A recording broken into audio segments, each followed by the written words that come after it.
A very warm welcome back to the channel, and today's proceedings are being recorded from a basement in Quebec, Canada, so I do apologise if there are any issues in the edit.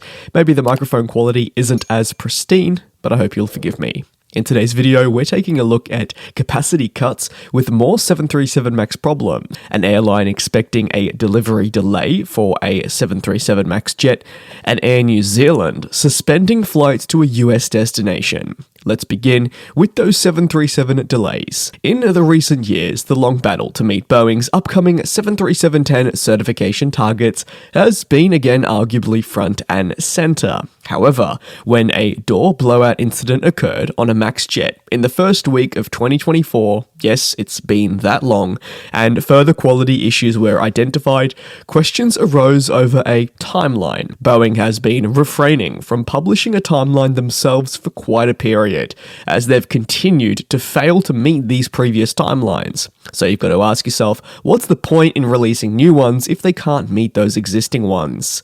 According to Bloomberg now, Delta believes its acquisition of the 737-10 will be delayed until 2027, following their latest forecasting and expectations being laid out. Further delays to the delivery of the first 737-10, part of the MAX series, come following Ed Bastian, the airline CEO, speaking with Bloomberg. If the 737-10 was to arrive in 2025, when Boeing was hoping to obtain certification per their timeline internally, Delta said it wouldn't arrive before at least the very end of the year, and therefore enter into commercial service sometime in 2026. However, with new quality control issues emerging, and obviously the many audits into the plane maker, a lot has been pushed back. And airlines worldwide are forecasting significant delays in delivering their new aircraft. Delta, you may be aware, doesn't operate any 737 MAX jets, and they're relying heavily on the Airbus-produced plane for the future. But its commitment to the 737-10 at least is a standout, and should allow them to ensure future success. But it's been nowhere near smooth sailing. Before delivery can occur, Boeing must resolve several issues that have plagued the manufacturer for a considerable period. But again, with no timeline for when this can be concluded, airlines are preparing for the worst. And again, to reiterate, what's happening at Delta is not isolated. Many airlines in the past couple of months have had to adjust their forecast for aircraft deliveries in order to make way for a life without certain MAX aircraft, especially for those specific variants that remain uncertified. Whether it's United looking for additional A321neos, or Southwest, as I'm going to get into, cutting their forecast. Airlines are certainly feeling it. But let's take a break from focusing on the MAX difficulties and also Boeing problems to take a look at Air New Zealand, who revealed the temporary suspension of service from Auckland towards Chicago in the United States.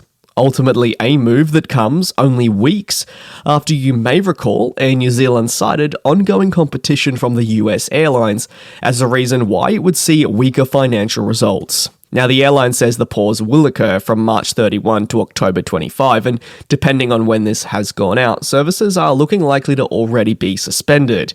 A viewer and member of our community said that his March 24th flight was cancelled. Air New Zealand says it's being forced to suspend the route because of persistent Rolls-Royce Trent 1000 availability problems.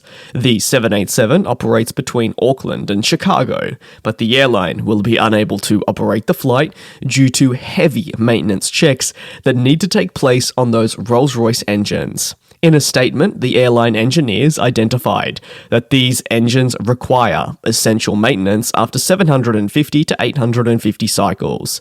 Therefore, the engines are removed from the aircraft and they're sent offshore.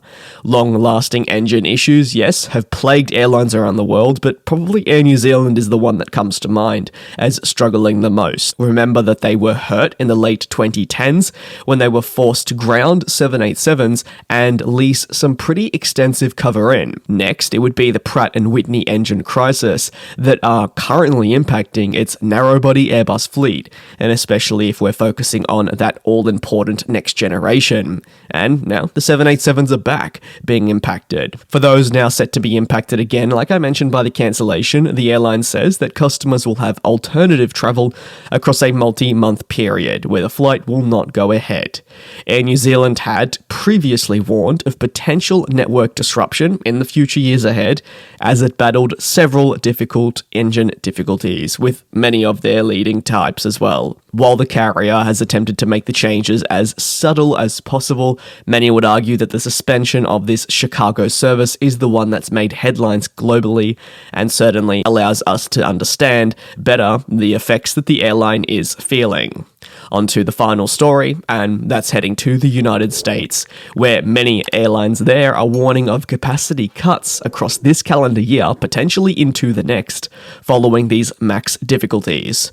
Boeing has been in a downward spiral, I think it's pretty fair to say, and while the door blowout incident sparked headlines, it would be the circumstances around why this happened, further loose bolts being identified, and more problems on the manufacturing floor that would throw them into despair. Leading airlines in the US are now forecasting capacity cuts alongside further aircraft delivery delays as they battle with Boeing and their problems. Thanks to updated forecasting by Southwest, the leading budget airline says that they're going to expect significantly fewer MAX deliveries in 2024. Due to these fewer deliveries, the airline will also be unable to offer the schedule it had hoped for at the beginning of the year. While specific changes are yet to be, say, specified, and they'll come at a later date, the airline says that passengers should expect capacity cuts. Despite this obviously frustrating development, the airline will do everything possible to ensure that customer impact is limited annually. Southwest expects 42% fewer MAX deliveries across the year, and while that percentage is a pretty significant figure, as I've said, however, the CEO has publicly warned that this could rise further thanks to the ever-evolving situation. You never truly know.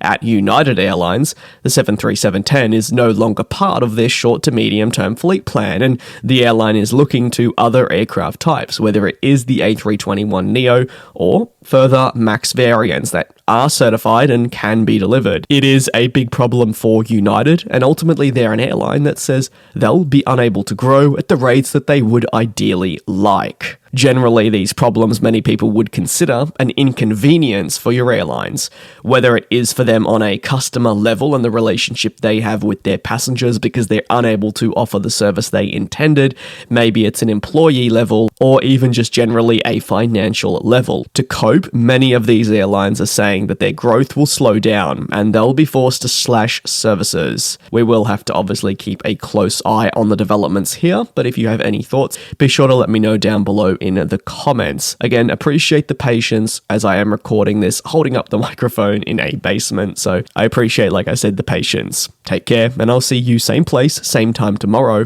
for your latest news.